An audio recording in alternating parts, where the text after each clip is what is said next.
Hello everyone, welcome to my channel. In this video, we are going to discuss the different types of schemas in Power BI. Mainly, we have three types of schemas: star schema, snowflake schema, and galaxy schema.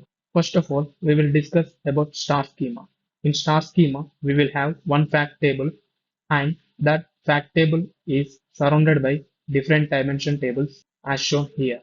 And there will be a direct relationship between dimensions and fact table.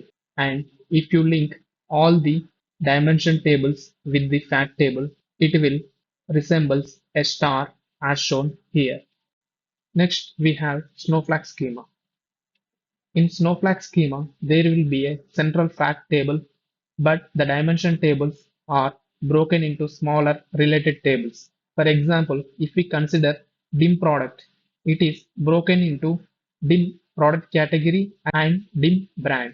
This setup helps to reduce data redundancy and makes updates easier, but can be a bit more complicated to navigate.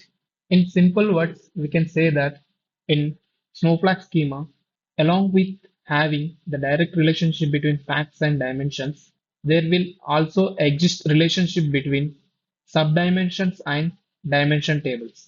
Finally, we have galaxy schema.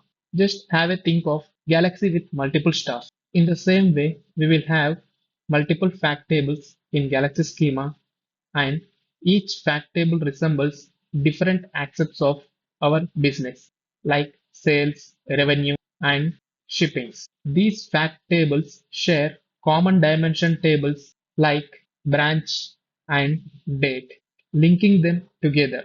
This structure is great for handling complex and multi-dimensional data analysis. In summary, star schema is simple and fast with a central fact table and straightforward dimensions. Coming to Snowflake, more detailed and organized with dimension table split into subdimensions. Whereas Galaxy schema is helpful in complex and flexible analysis with multiple fact tables which are sharing common dimension tables. Yeah, that's bring to the end of our video on schemas. If you find this content helpful, please like, subscribe to my channel.